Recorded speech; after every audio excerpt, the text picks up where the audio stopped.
मैं जब भी आपके शहर में आता हूं तो मैं सोचता हूं कि मैं काशी में आया हूं कि क्यूटो में आया हूं।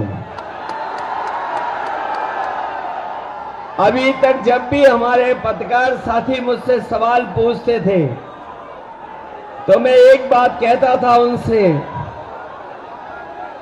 कि पूरे उत्तर प्रदेश में एक सीट के अलावा सभी सीटें गठबंधन जीतने जा रहा है। लेकिन अब जब चुनाव 7वें चरण में पहुंच गया है और जो पहले चरण से मैं जनता के अंदर गुस्सा देख रहा हूं, ये गुस्सा जो है 7वें चरण में भारतीय जनता पार्टी के खिलाफ 7वें आसमान पर होगा। जो बात में कहता था कि एक सीट पर लड़ाई में है हम लोग, बाकी सब सीटें जीत रहे हैं, लेकिन आज मैं कह सकता हूं कि इस बार का चुनाव ऐसा चुनाव उत्तर प्रदेश का देखने को मिल रहा है कि बीजेपी के लोग जहां क्यूटो को अपनी सीट मान रहे थे, ये भी सीट वो हारने जा रहे हैं। और इसलिए हारने जा रहे हैं क्या एक और एक जुड़ गए हैं, अब 11 हो गए हैं। और दूसरी तरफ एक और एक टकरा रहे हैं। हम लोग डबल ताकत हो गए हैं, वो लोग डबल जीरो हो गए हैं। जो डबल इंजन की सरकार वाले कहते थे डबल इंजन की सरकार है, लेकिन डबल इंजन की सरकार दिल्ली और लखनऊ वालों ने यहां के लोगों के साथ धोखा करने का काम किया है। यहां डबल इंजन का इस बार धुआं निकलता हुआ नजर आ रहा है, और अगर धुआं थोड़ा बहुत बचा भी होगा तो ये क्यूटो के लोग मिलकर के दोनों इंजनों का धुआं निकाल देंगे।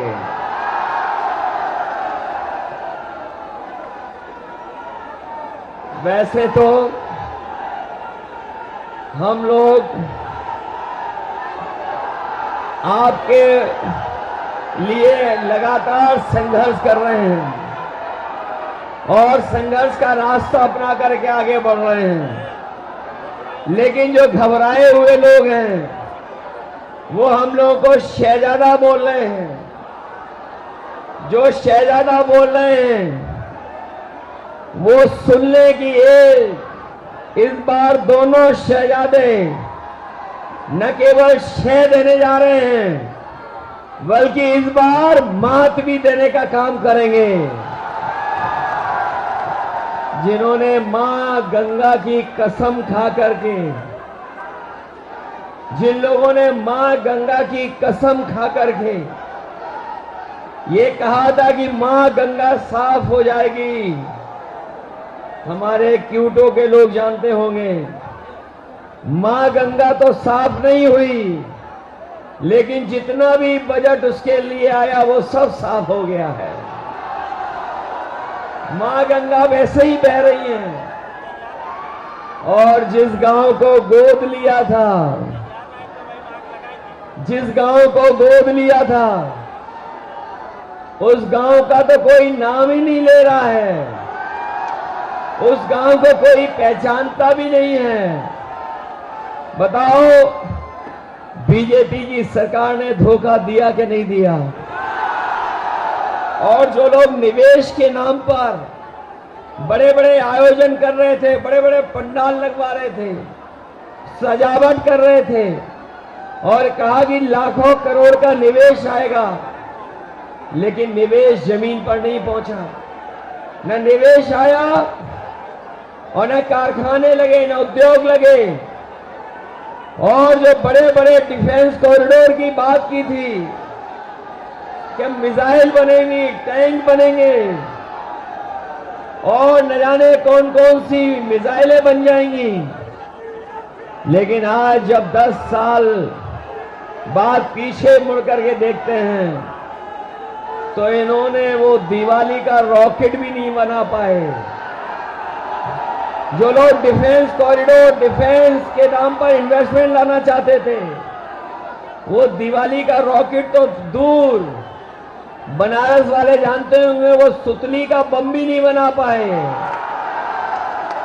बताओ, G20 को आप समझते हो G20 क्या है? ये जो G20 के आयोजन हुए थे, बनारस में हुआ, देश में हुआ, आप जानते हो G20 का मतलब? G20 का मतलब है 2 गुजरात के, बाकी बीजेपी के 0।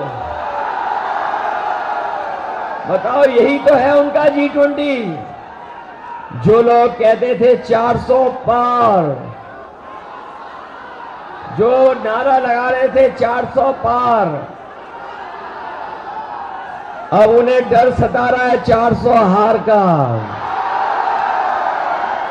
और 400 का गणित समझ में आया।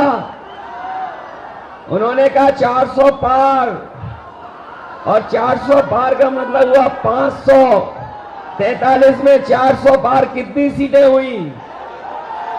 143 सीटें। तो ये 400 पार केवल 143 सीटें की बात कर रहे थे, और इस बार देश की 140 करोड़ की जनता इनको 140 सीट के लिए भी तरसा देंगे। और अब तो भाषा भी बदल गई। हमारे लखनऊ वाले तो योगा करते डगमगाते थे। हमारे लखनऊ वाले वो जब योगा करते थे तो वो डगमगा जाते थे। अब तो सुनने में आया है कि काशी के डर से, क्यूटो के हार के डर से उनकी जवान भी डगमगाने लगी है, और कैसी कैसी बातें कहने लगे हैं। ये देश की जनता उनकी नकारात्मक राजनीति को सुनना नहीं चाहती है, उनकी पुरानी कहानियों को सुनना नहीं चाहती है, उनके घिसे पिटे डायलॉगों को सुनना नहीं चाहते, जिन्होंने बहुत कुछ सुनाया और कहा कि अच्छे दिन आएंगे। बनारस वाले जानते होंगे कि उनके अच्छे दिन तो नहीं आए, लेकिन हम इंडिया गठबंधन के लोग आपको भरोसा दिला सकते हैं, जो अच्छे दिन की बात कर रहे थे, अच्छे दिन नहीं लाए। कम से कम हम गठबंधन के लोग, आप क्यूटो से जिता देना, हम खुशियों का दिन लेकर के आएंगे। और जो लोग मनमर्जी हैं, जिन्होंने मनमर्जी से काम किया, दिन रात हम लोगों को मन की बात सुनाई, देश की जनता मन की बात नहीं सुनना चाहती है। देश की जनता संविधान की बात सुनना चाहती है, संविधान की बात हो। इसलिए ये चुनाव जहां हमारे आपके भविष्य का है, वही हमारे आने वाली पीढ़ी के भविष्य का भी चुनाव है। इसलिए ये चुनाव संविधान मंथन का भी है। एक तरफ वो लोग हैं जो संविधान को बदलना चाहते हैं, और ये इंडिया गठबंधन के वो लोग हैं जो संविधान को बचाना चाहते हैं। तो इसलिए मैं आपसे कहना चाहता हूं, ये संविधान हमारे और आपके लिए सम्मान दिलाता है, यही संविधान हमें अधिकार दिलाता है, यही संविधान हमें न्याय दिलाने का काम करता है। यही संविधान बाबा साहब भीमराव अम्बेडकर जी का हमारे आपके लिए संजीवनी है। इसलिए चुनाव में आप लोग मदद करिए।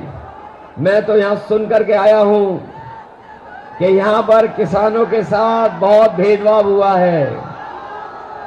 यहां के किसानों को अपनी जमीन को बचाने के लिए अपमानित होना पड़ा, लाठी खाने पड़ा, झूठे मुकदमों का सामना करना पड़ा, कई साथियों को जेल जाना पड़ा।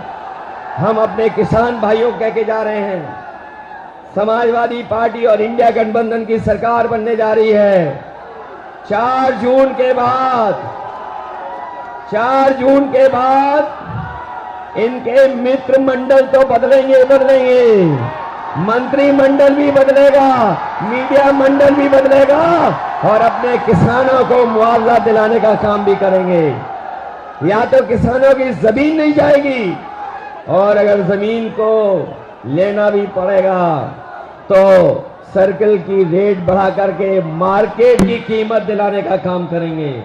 हमारे बनारस के लोगों, अभी कुछ दिन पहले बड़ा महिलाओं का आयोजन हुआ था, महिलाओं का कार्यक्रम हुआ था, लेकिन यही जो नारी सम्मान की बात कर रहे थे वो कुछ याद दिला रहे थे, लेकिन वही प्रधान सांसद जी ये भूल गए कि अगर बीएचयू में जो बेटियों के साथ जो व्यवहार हुआ था, जिन्होंने घटना की थी, वो सब के सब बीजेपी के लोग निकले थे। वो आप जानते होंगे, बीएचयू में घटना करने वाले लोग, जिन्होंने उस बेटी को अपमानित किया, जिसके साथ घटना हुई, अगर कोई पकड़ा गया था तो वो सब के सब बीजेपी के लोग थे। ये भूल नहीं सकता काशी के लोग। इसलिए जहां हम किसानों की मदद करेंगे, वहीं बेटियों की सुरक्षित माहौल कैसे मिले। और हमारे नौजवानों ने वो समय भी देखा है कि जहां पर हर परीक्षा का पेपर लीक हो गया, कोई परीक्षा सरकार नहीं करा पाई, न केवल परीक्षा करा पाई बल्कि बड़ी संख्या में हमारे पूर्वांचल के नौजवान पक्की वर्दी पहन करके देश की सेवा करने के लिए दिन रात मेहनत करते थे। वो फौज की नौकरी भी इन्होंने आधी अधूरी बना दी। हम अपने नौजवानों को कह के जा रहे हैं, हम समाजवादी लोग और इंडिया गठबंधन के लोग कभी भी अग्निवीर जैसी व्यवस्था को स्वीकार नहीं कर सकते हैं।